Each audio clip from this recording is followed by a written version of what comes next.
સુરતથી cooking studio ગઈકાલામાં તમારું સ્વાગત કરું છું। આજે આપણે બનાવી ગુજરાતી કઢી। આમ તો ગુજરાતીઓના ઘરમાં અવારનવાર આ કઢી બનતી જ હોય છે, પણ આજે આપણે લસણનો ઉપયોગ કર્યા વગર સરસ સાત્વિક એવી કઢી બનાવીશું, જે તમે બહાર ખાતા હોય લગ્ન પ્રસંગમાં ને એવી જ ટેસ્ટ સાથે આજે આપણે કઢી બનાવીશું। તેમાં આપણે એક સિક્રેટ મસાલાનો ઉપયોગ કરીશું। તો આ મસાલો પણ કઈ રીતે બને છે તે પણ હું તમને બતાવીશ। તો ચાલો જોઈ લઈએ રેસીપી। પણ હજી સુધી જો તમે મારી ચેનલને સબસ્ક્રાઇબ ના કરી હોય તો સબસ્ક્રાઇબ કરી લેજો અને બેલ આઇકન પર બટન દબાવી દેજો, જેથી મારા નવા વિડીયોની નોટિફિકેશન તમને સૌથી પહેલા મળે। તો ચાલો જોઈ લઈએ રેસીપી। તો કઢી માટે સૌથી પહેલા આપણે અહીંયા લઈ લેવાનું છે 3 નંગ મરચી, 1 નંગ આદુનો ટુકડો, 5 થી 7 લીમડાના પાન। આ બધી જ વસ્તુને આપણે સરસ મજાની ખાંડી લેવાની છે।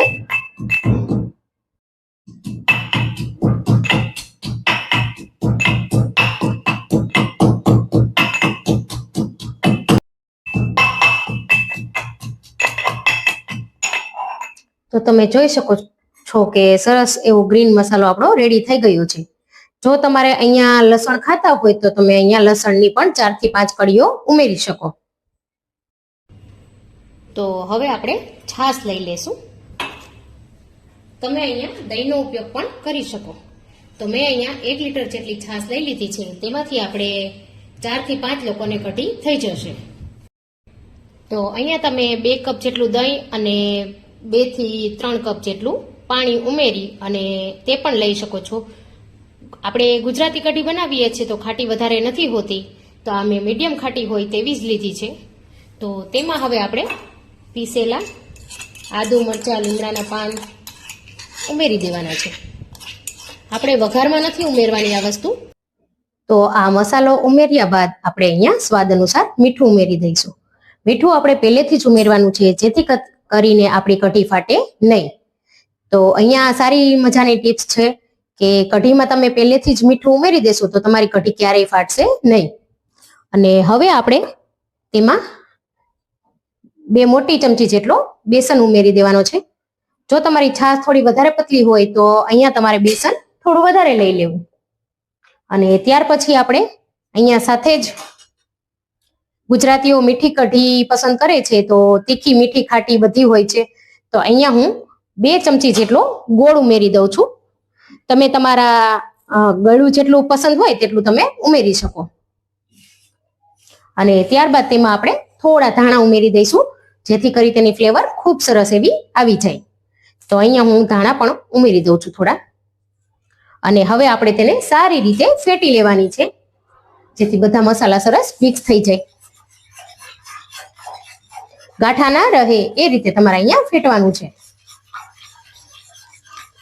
તમે ચાહો તો અહીંયા બ્લેન્ડરનો પણ ઉપયોગ કરી શકો છો, પણ વિસ્કરથી પણ ખૂબ સારું એવું ફેટાઈ જશે અહીંયા। તો અહીંયા સરસ રીતે મિક્સ થઈ ગયું છે। તમે જોઈ શકો છો કે ગાંઠા પણ નથી દેખાઈ રહ્યા અને ખૂબ સરસ એવું આપણું મિશ્રણ બનીને તૈયાર થઈ ગયું છે।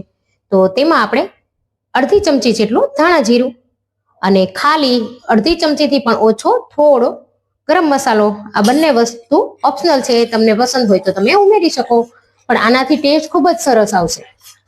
તો હવે આ આપણું મિશ્રણ બનીને તૈયાર થઈ ગયું છે। તો અત્યારે આપણે પેલા અહીંયા એનો વઘાર કરવાનો નથી, તો આપણે તેને પેલા અત્યારે ઉકળવા માટે રાખી દેવાની છે।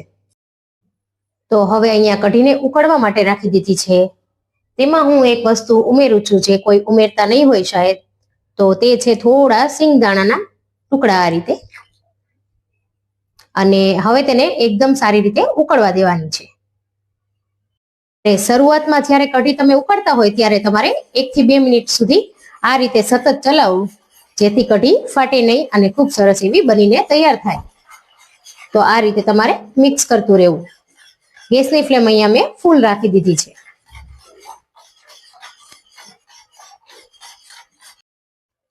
તો હવે તમે જોઈ શકો છો કે 2 થી 3 મિનિટ થઈ ગઈ છે અને કઢી સરસ આ રીતે ઘટ્ટ થવા લાગી છે। તો આપણે તેને હજી ઉકળવા દઈશું 2 થી 3 મિનિટ સુધી અને વઘારની તૈયારી કરી લઈએ।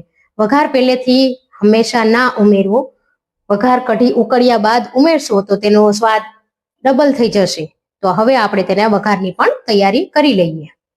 અને કઢી આ રીતે ઉભરાય નહીં તેના માટે આપણે તેમાં એક ચમચો રાખી દેવાનો છે. તો આ રીતે આપણે એક ચમચો રાખી દઈશું કે જેથી કઢી આપણી ઉભરાશે નહીં અને ધીમે ધીમે પાક્યા રાખશે. હવે આશરે 5 મિનિટ જેવું થઈ ગયું છે અને જોઈ શકો છો કે કઢી બિલકુલ ફાટી નથી અને એકદમ સરસ એવી બનીને અહીંયા તૈયાર થઈ ગઈ છે ઉકળીને. તો આપણે તેને બીજા ગેસ પર થોડી વાર માટે લઈ લેશું અને અહીંયા આપણે તેના વઘારની તૈયારી કરી લઈએ.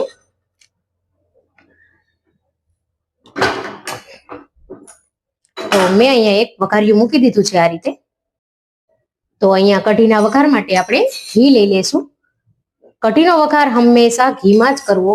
અહીંયા 2 મોટી ચમચી જેટલું મેં અહીંયા ઘી લઈ લીધું છે અને તેમાં વઘાર માટે મેં અહીંયા લાલ મરચા, 3 થી 4 લવિંગ, તજનો ટુકડો, લીમડાના 4 થી 5 પાન અને ખાસ કરીને સૂકી મેથી જે મેં અડધી ચમચી જેટલી લીધી છે. તેનાથી ટેસ્ટ ખૂબ જ સરસ આવે છે. થોડું ગરમ થઈ જાય એટલે આપણે તેમાં 1 ચમચી જેટલી રાઈ ઉમેરી દેવાની છે.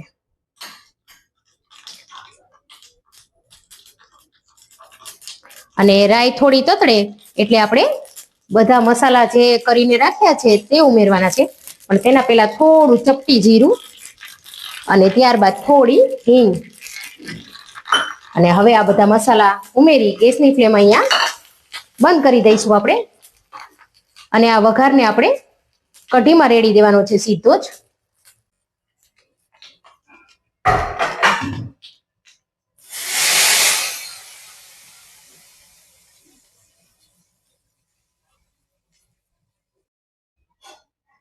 એકવાર આપણે કઢી ઉમેરી મિક્સ કરી લઈશું આ રીતે. જો તેનો વઘાર કેટલો સરસ એવો દેખાઈ રહ્યો છે. જોઈને જ કઢી ખાવાનું મન થઈ જશે. હવે તેને આપણે 5 થી 7 મિનિટ પાછી ઉકાળીશું જેથી આ બધા મસાલાનો વઘાર જે છે તેમાં સરસ રીતે ચડી જાય. જો તો હવે આપણે તેને પાછી ઉકાળી લઈશું.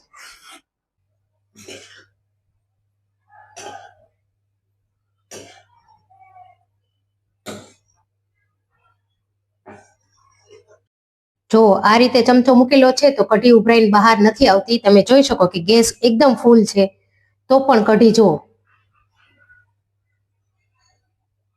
તો આ પણ સરસ મજાની ટીપ્સ છે કે એક ચમચો આ રીતે રાખી દેવો વચમાં જેથી કઢી ઉભરાય નહીં.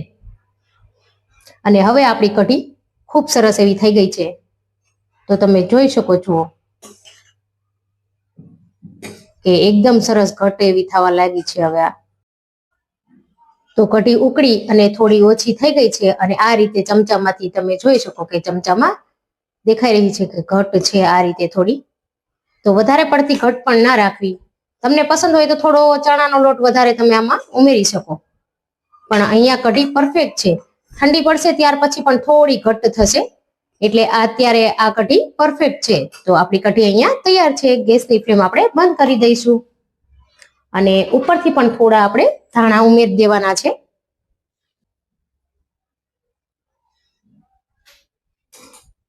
તો હવે આપણે તેને એક બીજા વાસણમાં લઈને સર્વ કરી લઈશું.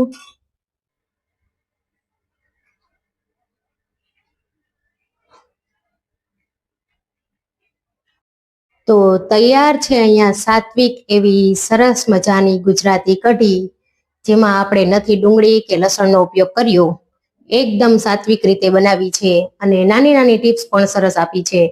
તો તમે પણ આ રીતે ચોક્કસથી ટ્રાય કરજો આ રેસીપી અને કમેન્ટ કરીને મને ચોક્કસથી જણાવજો કે તમને મારી રેસીપી કેવી લાગી. તો ફરી મળીશું નવી રેસીપી સાથે.